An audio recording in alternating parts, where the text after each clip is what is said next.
সেই জন্য ভোট বাতিল করে, তাহলে ভোট বাতিল হতে পারে। এবার তার আচরণ দেখে মনে হচ্ছে যে তিনি একটু আতঙ্কিত আছেন যে ক্ষমতা থেকে সরে যেতে পারে। তাহলে কোনো পদ্ধতি সফল হবে না। ওই লোকে দেখবে যে কেন্দ্র বাহিনী এসছে, কিন্তু তাদেরকে কার অধীনে রাখা হচ্ছে তার উপর নির্ভর করবে যে মুখে বললে কি কিছু হয়ে যায়, কাজে কলমে তো অভিজ্ঞতা অন্য ধরনের।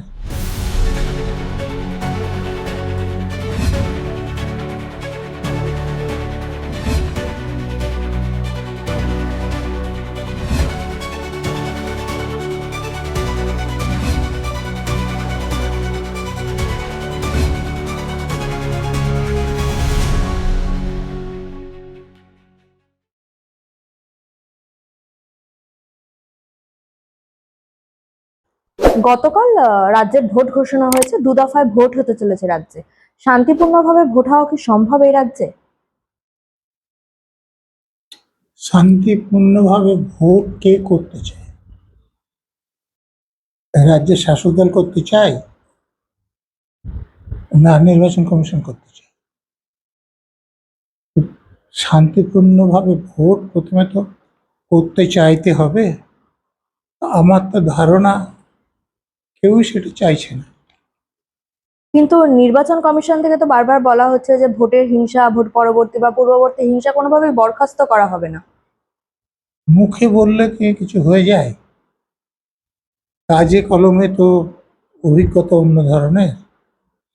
এই যে ভোটার তালিকা সংশোধনের কাজ হলো, তাতে তো প্রতি পদক্ষেপে হিংসা আর হিংসা। তো এই লোকগুলোই তো ভোটের সময় কাজ করবে, তো হিংসাটা বন্ধ হবে কি করে? নির্বাচন কমিশন থেকে যা বলা হচ্ছে যে ভোটে এই যে ওয়েবকাস্টিং ক্যামেরা থাকবে, তার মানে সেগুলো দিয়েও কোনোভাবেই মানে মার্চের প্রথম সপ্তাহ থেকে সিআরপিএফ জওয়ান মোতায়েন করে দেওয়া হয়েছে রাজ্যে, আমি কোনোভাবেই সম্ভব না। আমি আপনাকে একটা উদাহরণ দিচ্ছি। বিধানসভায় 2022 সালের ভোটে বিখ্যাত গায়ক দ্বিজেন মুখোপাধ্যায়ের নামে কেউ ভোট দিয়েছে, কিন্তু উনি মারা গেছেন 2018 সালে। এখন তো বুথে, যে বুথে ভোট হচ্ছে সেখানে প্রিজাইডিং অফিসার আছে, পোলিং অফিসার আছে, পুলিশ অফিসাররাও আছেন।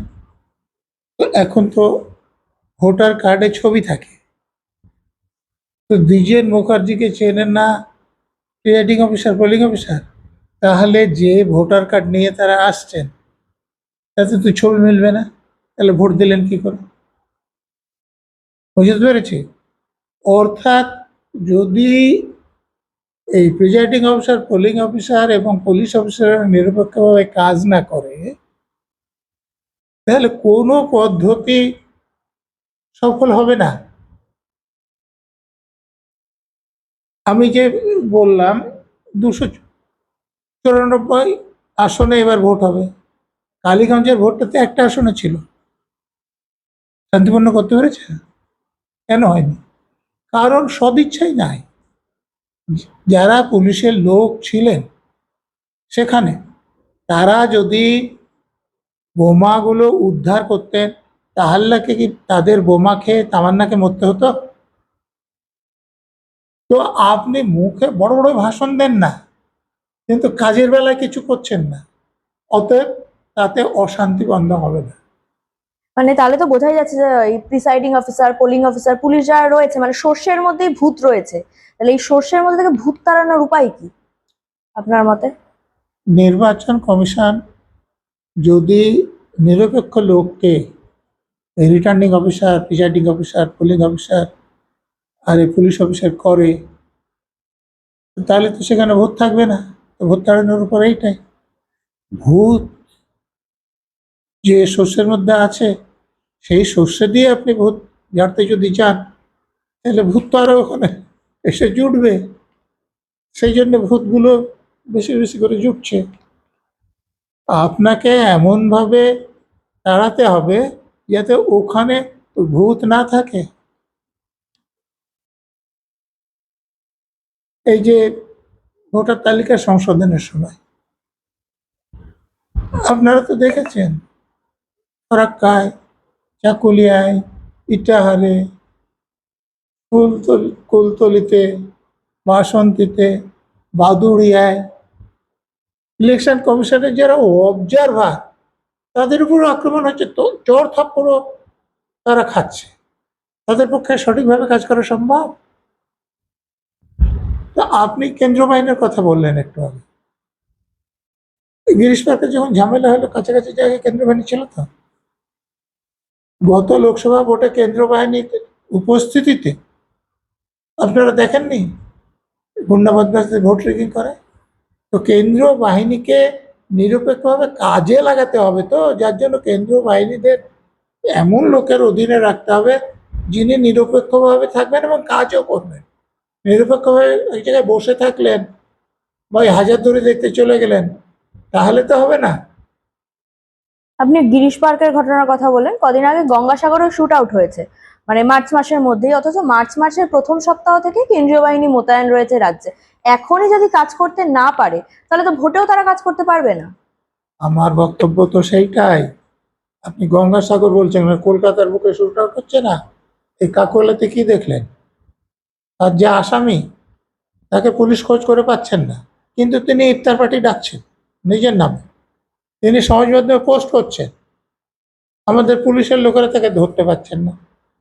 তাহলে দুটো কারণ হতে পারে, যে পুলিশের লোকেরা একদম অপদার্থ, কোনো যোগ্যতা নাই ধরার, আর না হলে এমন হবে যে তারা তাদের সঙ্গে যোগাযোগ রাখছেন এবং ধরছেন না। এই দুটোর বাইরে কিছু হতে পারে।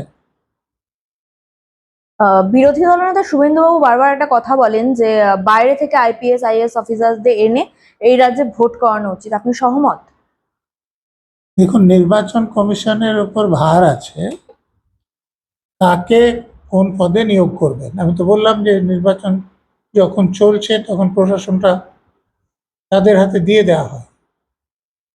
তো সেটা নির্বাচন কমিশন যদি মনে করেন যে এখানে যে অফিসার আছে তারা নিরপেক্ষভাবে কাজ করার কথা ভুলে গেছে, তাহলে বাইরে থেকে লোক আনতেই পারে, আইনগত কোনো অসুবিধা নাই তো। আহ ভোট ঘোষণা হওয়ার পর রাতারাতি বদল করে দেওয়া হয়েছে স্বরাষ্ট্র সচিব এবং মুখ্য সচিবকে। কি মনে হয় কেন এই বদল বদলি হঠাৎ করে? এখন তারা মনে করছেন যে এরা নিরপেক্ষভাবে কাজ করবে না, অন্য কোনো লোক আসলে যদি তিনি নিরপেক্ষভাবে কাজ করেন তাহলে ঠিক আছে, কিন্তু যদি না করেন তাহলে বদলি করে কোনো লাভ নেই। আর আমি আবারও বলছি যে এই যে আমাদের ভোটার তালিকা সংশোধনের কাজ হলো, তাতে যিনি সিইও তাকে তো রাজ্য সরকারের পাঠানো তালিকা থেকে নির্বাচন কমিশন বেছে নিয়েছিল, কিন্তু তার অধীনে আমাদের দেশের আইন অনুসারে সাধারণত ডিস্ট্রিক্ট ম্যাজিস্ট্রেটরা ডিস্ট্রিক্ট ইলেকশন অফিসার হিসেবে কাজ করে, এসডিওরা ইআরও কাজ করে এবং তাকে সাহায্য করার জন্য এইআরও থাকে, এবং ব্লক লেভেল অফিসার নিয়োগ করা হয়, বুথ লেভেল অফিসারও নিয়োগ করা হয়। তো সেগুলো নিয়োগ করার পর সংশোধনের কাজের সময় অশান্তি কত হয়েছে আপনি দেখেছেন? তো তাহলে এখানে এক চিফ সেক্রেটারিকে হোম সেক্রেটারিকে সরিয়ে দিয়ে একদম নির্বিঘ্নে ভোট হবে এরকম আশা করার কোনো কারণ নেই। এখনো সিএ দ্বারা অনেক মতুয়ারাই নাগরিকত্ব পায়নি, অথচ আবার এদিকে দেখা যাচ্ছে 60 লক্ষ ভোটারের ভবিষ্যৎ এখনো অনিশ্চিত। এদেরকে বাদ দিয়ে কি ভোট করানো হবে তাহলে এবার? দেখুন, আমাদের দেশের আইন অনুসারে ইলেকশন কমিশন যখন ভোটের নির্ঘণ্ট প্রকাশ করছে তখন কোনো কোর্ট সেটাকে বন্ধ করতে পারে না। কিন্তু আমাদের দেশের আইনে আছে যে একটা জায়গায় ভোট হয়ে গেল, একজন লোক যদি এসে বলে যে দেখো আমার নাম তখন বিবেচনাধীন ছিল, আমি প্রার্থী হতে পারিনি, তো আমার নাম যদি এরকম বিবেচনাধীন আমার তালিকা বাদ না থাকতো তাহলে আমি প্রার্থী হতে পারতাম। আমাকে যেহেতু ভোটে দাঁড়ানোর সুযোগ দেওয়া হয়নি, সেই জন্য ভোট বাতিল করে, তাহলে ভোট বাতিল হতে পারে।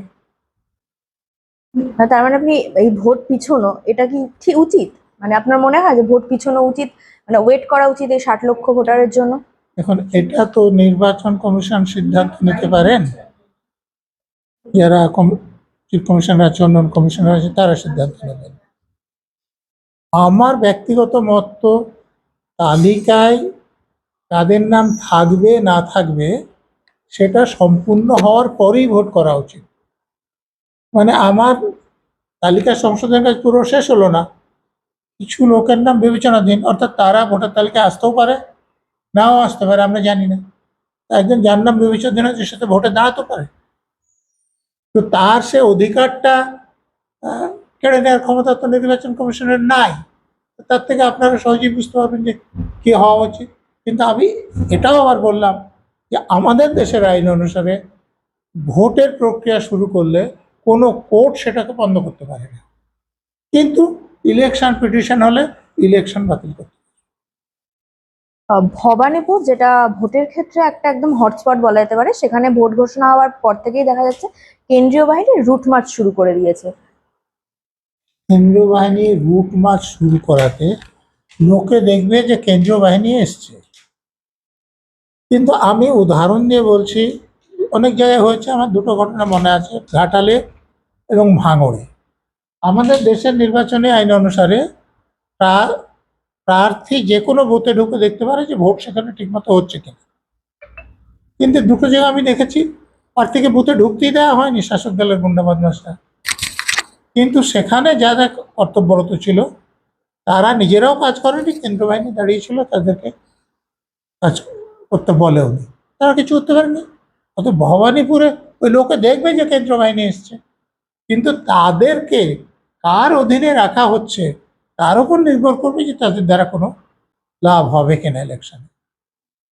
আপনি বিরোধী দলনেত্রী হিসেবে মমতা বন্দ্যোপাধ্যায়কে দেখেছেন, 2011 নির্বাচন দেখেছেন, তারপর 15 বছরের শাসন দেখেছেন। কি মনে হয় মমতা ব্যানার্জি কখন সবচেয়ে বেশি ভয় পেয়েছিল, 2011 না এই 2026-এর নির্বাচনের আগে? দেখুন, সেটা তো উনি এবং ওনার কাছের লোকেরা বলতে পারবে, তবে এবার তার আচরণ দেখে মনে হচ্ছে যে তিনি একটু আতঙ্কিত আছেন যে ক্ষমতা থেকে সরে যেতে পারে।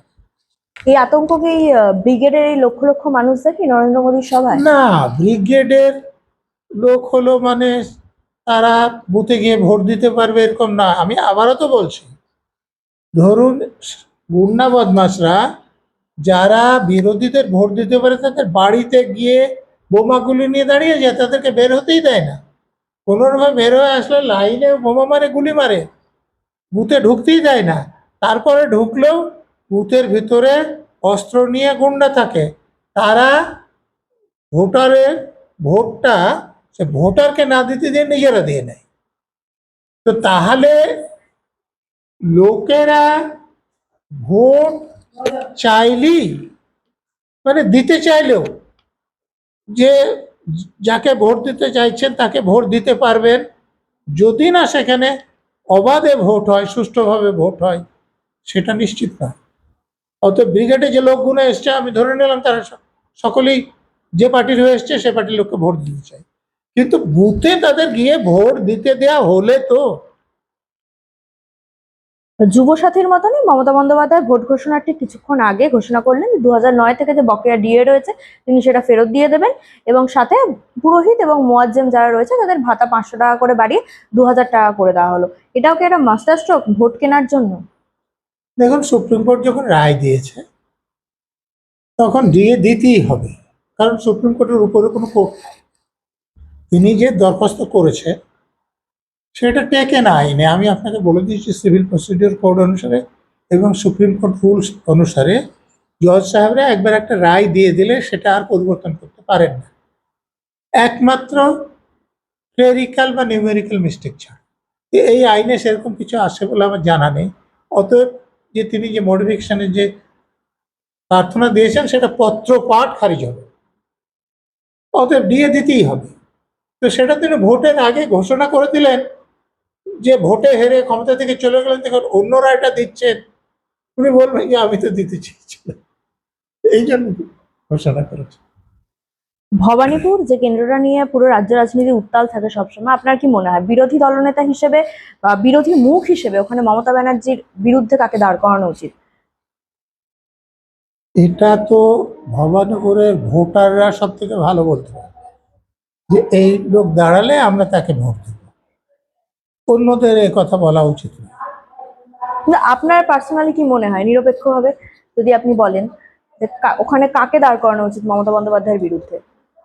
দেখুন, মমতা ব্যানার্জি যে পার্টির লোক বা তাদের প্রধান বিরোধী দল যাদের বলা হচ্ছে, দুটো পার্টিতেই দলটা আগে বিবেচ্য হয়। যেমন মমতা ব্যানার্জি ভোটের সময় বলেছেন যে 294টা কেন্দ্রেই আমি প্রার্থী। তাহলে উনি কোন কেন্দ্র থেকে দাঁড়ালেন সেটা ম্যাটার করে না। আর বিপক্ষে যে পার্টির কথা আপনারা বলছেন, তাদেরও তো পার্টিটার নীতি আগে, কোনো একজন ব্যক্তিগত নীতি আগে নয়। অতএব তাহলে কে দাঁড়ালেন সেখানে, সেটা খুব বড় কথা নয়। ব্রিগেডে আসা একাংশ কর্মীর এটা বক্তব্য যে যারা গ্রাউন্ড লেভেল কর্মী রয়েছেন বিজেপির, তাদেরকে মিথ্যে কেসে ফাঁসানো হচ্ছে, গাঁজা, রেপ, বিভিন্ন কেসে তাদেরকে বছরের পর বছর জেল খাটতে হচ্ছে, কিন্তু ওপরিমহলের নেতারা কোনো রকম ব্যবস্থা নিচ্ছে না। এটা কি এবছর ভোটের ক্ষেত্রে, এই নির্বাচনের ক্ষেত্রে কোনো রকম হেরফের দেখাতে পারবে? এটা তো হওয়ারই কথা। আমি কাল্পনিক কোনো কথা বলছি না। গতবার 21 সালের ভোটের পর এই কাকুরগাছিতে এই সরকারকে খুন হয়েছিলেন, আপনারা দেখুন। তো সেই থানার যে পুলিশ ছিলেন, রাজ্যের পুলিশ ছিলেন, তারা কি করেছিলেন? তারা যারা খুন করেছিলেন তাদেরকে দোষী মনে করেছিলেন কি? পরে যখন হাইকোর্টের সিবিআই তদন্ত নিল, তখন কি হলো? শাসক দলের একজন এমএলএ এবং 2জন কাউন্সিলরকে কোর্ট থেকে বেল নিতে হলো। এবং থানার সেই সময় যিনি ওসি ছিলেন, সেই সময় যিনি আইও ছিলেন, এবং আর একজন হোমগার্ড, তাদের কাস্টডি হয়ে গেল, তারা জেল হেফাজতে চলে গেলেন। আপনি চিন্তা করুন যে থানার ইনভেস্টিগেটিং অফিসার এবং যিনি ইন্সপেক্টর ইনচার্জ, তারা হাজতে যাচ্ছে। কারণ কি? যে যারা হত্যা করেছিল তাদের বিরুদ্ধে তারা ব্যবস্থা নেননি। তো এটা তো একটা জায়গার ঘটনা নয়, সব জায়গার ঘটনা। তো বাস্তব অবস্থায় লোককে এরকম অবস্থায় পাশ করতে হচ্ছে। তো এগুলো তো ভোটে অবশ্যই প্রভাব ফেলবে। একদম। অসংখ্য ধন্যবাদ।